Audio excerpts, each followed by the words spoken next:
सांगू इच्छितो राज्यात म्हणजे आज सांगायचं झालं 24 जुलैपासून ते 27 जुलैपर्यंत राज्यात वेगवेगळ्या भागात जोराचा पाऊस पडणार आहे. कुठं रिमझिम पडणार आहे, कुठं मुसळधार पडणार आहे, कुठं 8 होणार आहे म्हणून हा अंदाज लक्षाचा.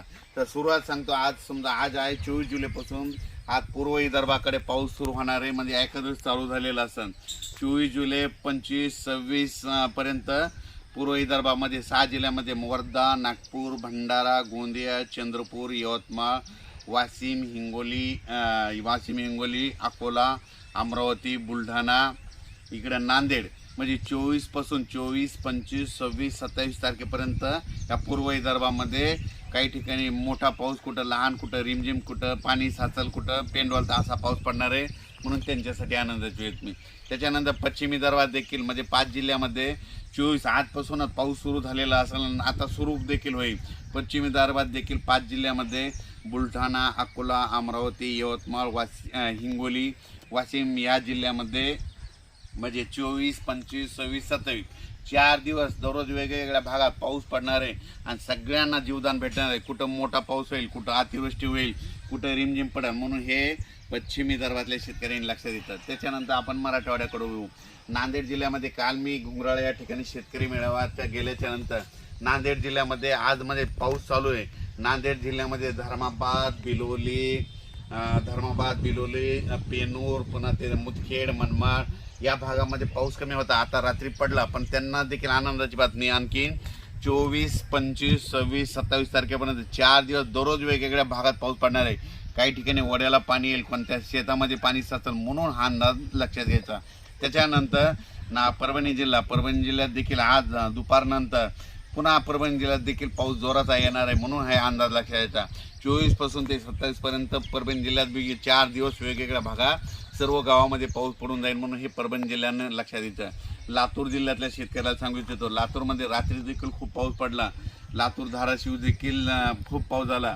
तर त्या 2 जिल्ह्याला सांगू इच्छितो, लातूर आणि धाराशिवमध्ये 24, 25, 26 पर्यंत 27 तारखेपर्यंत लातूर आणि धाराशिवमध्ये दररोज वेगवेगळ्या भागात जोरदार पाऊस पडणार आहे. कुठं मुसळधार पडणार आहे, कुठं रिमझिम पडणार आहे, कुठं पेंदवाळता पडणार आहे. पण त्या 4 दिवसामध्ये सगळीकडं कोणी त्या पावसातून वंचित राहणार नाही. त्याच्यानंतर बीड जिल्हा, जालना जिल्हा आणि संभाजीनगर या 3 जिल्ह्यामध्ये सांगू इच्छितो की आज 24, 25, 26, 27 पर्यंत आपलं बीड जिल्हा, जालना जिल्हा, संभाजीनगर जिल्ह्यामध्ये दररोज म्हणजे 24, 25 ह्या 4 दिवसामध्ये वेगवेगळ्या भागात पाऊस पडणार आहे. पण सगळ्या पिकांना जीवदान ठरणार आहे. काही शेतामध्ये पाणी साचल, वड्याला पाणी येईल, कुठं पूर येईल म्हणून अशी परिस्थिती या 3 जिल्ह्यामध्ये राहणार आहे. त्याच्यानंतर नगर जिल्ह्यामध्ये नगर जिल्ह्यामध्ये काय झालं, पाऊस पडलेलाच नाही म्हणजे कमी पडला आहे. तर ते शेतकऱ्याचे फोन येतात, मला पाऊस नाही. तर त्यांच्यासाठी आनंदाची बातमी सांगतो, आज दुपारनंतर तुमच्या ठिकाणी नगर या ठिकाणी खूप ठिकाणी वेगवेगळ्या भागामध्ये दुपारनंतर पाऊस सुरू होईल. पण तुमच्या भागामध्ये आयल्यानगरमध्ये म्हणजे 24, 25, 26, 27, 28 पर्यंत वेगवेगळ्या भागात पाऊस पडेल आणि तुमच्या देखील पिकाला जीवदान ठरणार आहे म्हणून हे लक्षात घ्यायचं. त्याच्यानंतर पुणे जिल्हा आणि पश्चिम महाराष्ट्रामध्ये म्हणजे 24, 25, 26, 27 पर्यंत सरी चालू राहतील म्हणून त्या शेतकऱ्यांनी पश्चिम महाराष्ट्रातल्याने हे अंदाज घ्यायचा. त्याच्यानंतर आता आपण ओळखू सगळ्यात महत्त्वाचं उत्तर महाराष्ट्रामध्ये धुळे जिल्हा, नंदुरबार जिल्हा, इकडं लासूर, इकडं जळगाव, पारोळा यावल या भागामध्ये काय झालं, शेतकऱ्याचे फोन आले, आमच्याकडं पाऊस नाही, जवळपास 15-20 दिवस झालं, काही भागात पडायला आणि काही भाग सुटलेला आहे. तर त्यांच्यासाठी त्या आपलं धुळे जिल्हा, जळगाव जिल्हा, नंदुरबार या 40गाव या तालुका या भागातल्या शेतकऱ्याला सांगतो की आज 24 तारखेला म्हणजे बऱ्याच ठिकाणी पाऊस सुरू होईल. 25ला आणखीन थोडा वाढणार आहे, 26ला जास्त वाढेल आणि 26, 27ला मात्र तुमच्या इकडे चांगला रिमझिम पाऊस पिकाला पडणार आहे म्हणून या उत्तर महाराष्ट्र खानदेशल्या शेतकऱ्यांनी हा अंदाज लक्षाचा. त्याच्यानंतर आपण इकडं वळू, खानदेशाकडे वळू, जळगावकडे वळू. जळगावकडल्या शेतकऱ्याला सांगू इच्छितो आणि जळगावच्या घाटाच्या खाल्ल्या शेतकऱ्याला सांगू इच्छितो, टुणकी ते नांदुरा त्या भागात देखील काही भागामध्ये घाटाच्यावर बुलढाण्याकडे पाऊस झाला आणि खाली झालेला नाही. तर त्यांना देखील सांगतो या 4 दिवसामध्ये 24, 25, 26, 27 जुलैपर्यंत चांगला पाऊस पडणार आहे म्हणून हा अंदाज लक्षाचा. पण राज्यात मात्र या म्हणजे आता ह्यामध्ये 27 तारखेपर्यंत कोणी याच्या पावसात वंचित राहणार नाही. सगळीकडे पाऊस पडून जाईल आणि सगळ्याला जीवदान ठरणार आहे. त्याच्यानंतर 28 तारखेपासून राज्यातला पावसाचा जोर ओसरणार.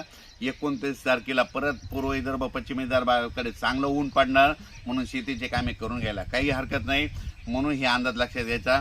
त्याच्यानंतर हे पाऊस गेल्याच्या नंतर 28 तारखेच्या नंतर पाऊस विश्रांती घेतल्याच्या नंतर 28 जुलैच्या नंतर विश्रांती घेतल्याच्या नंतर मग ऑगस्टच्या मात्र दुसऱ्या आठवड्यात पाऊस येणार आहे. मग शेतकऱ्यांनी तोपर्यंत 10-12 दिवसामध्ये शेतीचे कामे करून घ्या. म्हणजे 28 जुलैपर्यंतच पाऊस आहे. त्याच्यानंतर 10-12 दिवसानंतर परत काय होणार आहे, थोडी विश्रांती देईल शेतकऱ्याला कामं करण्यासाठी. आज जर हे पाऊस नाही थांबला तर हे सगळे जे एवढं पीक आलेलं आहे ना, हे कापसं इतक्या पावसानं आमच्या इकडले उंबळत आहेत, म्हणून हे लक्षात घ्यायचं. आणि अचानक वातावरणात बदल झाला तर लगेच एक मेसेज दिला जाईल. हे आहे आपला 3x1चा कापूस. 3x1 वर एकदाच खत दिलेला आहे, परत खत देणार नाही. आता याला ती वाढ बंद करणार आहे. जमलं तर काय करणार आहे, एक तर लिवोशीन मारणार आहे किंवा चमत्कार मारून कल्टर मारून याची वाढ बंद करणार आहे, म्हणून हे लक्षात घ्यायचं. आणि या कापसाला 2 फवारण्या केलेल्या आहेत. 3 फवारण्या झालेल्या आहेत. सुरुवातीला काय केलं तर हुमिक जेल एक मारलं होतं, चॅलेंजर एक मारलं होतं. त्याच्यानंतर BSF कंपनीचं सेपिना देखील मारलेलं होतं.